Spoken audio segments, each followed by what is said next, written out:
2, 1. Hello everybody, this is Rousey and this is the Left Hook Boxing Show, and I wanted to do a show tonight and I wanted to talk about the Klitschko Brothers, and I wanted to talk about their upcoming opponents. Now, with Vladimir Klitschko, he has a fight set in June with David Haye, and Vitaly Klitschko possibly, it hasn't been sealed yet, but possibly has a fight with Chris Arreola. So I wanted to talk a little bit about how the opponents are approaching these fights, how they're handling leading up to a potential fight. Now, David Haye, he is a smack talker, man, and he is pissing Vladimir off.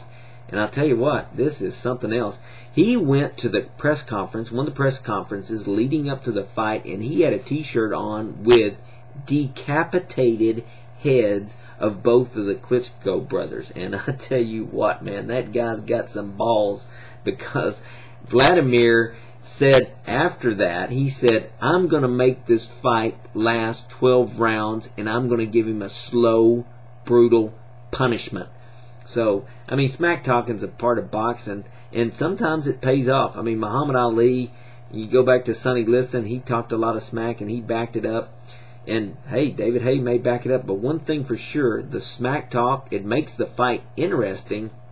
And not only that, the smack talk and all this going on, that's the kind of thing that actually got David Haye this fight. They asked Vladimir, hey, why did you fight? Why are you picking the fight with David Haye? He said, because I want to shut him up. So, all this smack talk, think about it what you want. I mean, he may regret it after he gets finished with the fight, but one thing for sure, it got him the fight. And he, like I say, he may regret it, but it got him the fight, so you got to give him credit for that. Now, on the other side, Chris Arreola. Now, this guy, he just treats his opponent with the ultimate respect. And I tell you, in the fights that I've seen him fight, when he goes into the ring, I mean, he goes in boxing, and he has pretty good skills and everything, but he really gets to business when he takes a few shots. So I think, really, Chris, it takes him getting pissed off by somebody smacking him in the head a couple times for him to really go after his opponent, because I think he's a decent dude, and he doesn't really go. I mean, when he was in the ring fighting McCline, he didn't even, you know how usually you go up there and you see the big stare down, and sometimes you see the smack talking start right before the fight start. Well, none of that from Arreola. I mean, he wasn't even looking McCline in the eyes, just looking down. And I mean, I think he's just not into the intimidation game. He goes out and does his business in the ring, but when he got smacked a couple times by McCline, that's when he went to business, and the same thing with Walker. So we'll see what happens.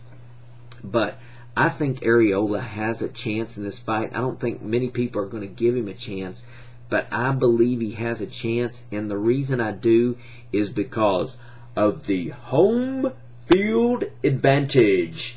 And that's big in sports, it's big in football, it's big in baseball, it's big in basketball, and it's also big in boxing. And I say the home field advantage because if the fight takes place, it looks like it might take place in the Staples Center, which is the hometown where he grew up, Arreola, and he's going to have a bunch of people there, and big Latin community is going to be there, and I think it has a chance to give him the confidence that he needs to go out there and take care of business. And I think Arreola lacks a little bit of confidence, not necessarily in his boxing ability, but he has a little lack of confidence as to whether or not he can beat the Klitschkos. When Larry Merchant asked him after the fight, hey Chris, are you ready to take on the Klitschko brothers? He didn't say, yeah, you damn right I'm ready. He asked Larry Merchant, well, do you think I'm ready? So I think he's a little unsure of himself there. They also asked him, hey, would you fight him in Germany? And he hesitated a little bit, and he said, well, if I go to Germany, I take my whole entourage with me. So he's a family guy. He was training up in Big Bear, which was somewhere up in the mountains or somewhere, and he was away from his family, and he quit doing that. He went to train in LA so he could be closer to his family. And this guy seems like he's a person that really likes his family with him. So I think if he gets in LA, if he gets in the Staples Center, everybody's cheering, come on Chris, come on baby. If everybody's doing that, I think he's going to get the confidence, and I think he has a chance to win that fight. Let me tell you a little story about home field advantage. When I was a kid in 6th grade, there was this kid that used to torment my ass and threatened to beat me up all the time. He was my friend, and then the next day he'd say, he's not my friend. Just total torment. But life-changing experience. One day, we're walking home from school, and this kid is in my damn front yard, the front yard of my house. And my brother is coming home from school too, and he sees him coming. He says, hey, let's pretend like we're fighting, and your brother will think we're fighting. So he gets me a little headlock, and then he goes, hey, I'm not playing now. Whoa, man, you talk about life-changing experience. I'm in my damn front yard. You ain't gonna mess with me in my house. I get out of the headlock, put his ass in a headlock, and say, bring it on. And from that point on, that's been my motto. You can kick my ass 1,000 times, but every day I'm going to get up and fight you. I don't give a damn. And I think that's example. Okay, I got some bad issues. I guess I got issues from my childhood or whatever. But that's what I think happens with Areola. He gets in there, people are cheering him on, he gets the confidence, and he takes care of business, and he wins a part of the crown there. That's the way I see it. We'll see what happens. I hope the fight happens, and I think it'll be a good one. I'm looking forward to it. Okay, now, real quick, I've been buying some books, some boxing books. A Flame of Pure Fire. I bought like 6 books on the internet. I got another one here, Gene Tunney. The Fight of the Century. Look at that. Ali Frazier, March 8, 1971. The Fearless Harry Greb. Gene Tunney was 77-1. The one defeat was to this guy, Harry Greb. And then I got The Professional. It's a fictional book by W.C. Hines. And then I got Unforgivable Blackness. This is the book I'm reading now. Almost finished with it. It's a great book about Jack Johnson, heavyweight champion back in the 1900s. So, and you know what else I did? I went out and bought 4 more books, but this time you're not going to believe it.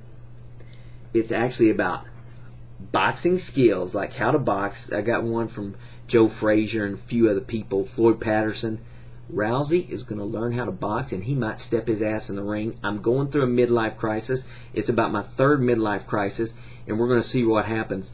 I'm 43 years old. I don't know if I'm going to do it or not, but I want to do it, man. I want to get in the freaking ring.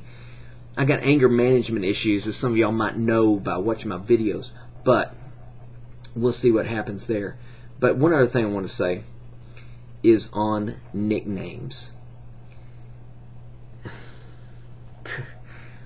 Chris, I mean, I love Chris Areola. I mean, I like his boxing, but his nickname, man, it just does not suit him. Chris the Nightmare Areola, that's not you, man. What you need to change your nickname to, and you take this, man, you owe me nothing if you take this. But my name for you, and I want you to take this, is Cristobal the Wrecking Ball Areola. Can't you hear Michael Buffer saying that, getting ready for the fight? And in the red corner, Cristobal the Wrecking Ball Areola. Man, you say that, and you're going to intimidate somebody with a name like that. So, and speaking of nicknames, I'm taking on a new nickname. This is the Left Hook Boxing Show, and if fighters have a nickname, why the hell can't I have a nickname? My nickname is now Renegade Rousey. How about that? Isn't that something? Okay, now enough of that. Man, we got some good fights coming up, and I look forward to all of them. I put it off long enough, but hey, this Sunday I plan on making my Pacquiao Hatton video.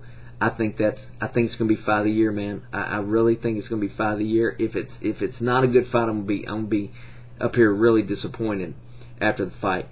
But we got Frock, Taylor, we got Cotto, Clotty, man. We got a freaking lot of good fights coming up, and I'm looking forward to every one of them. And I'll be here giving my commentary, and hopefully you enjoy it. For now, this is Renegade Rousey, and I'm out.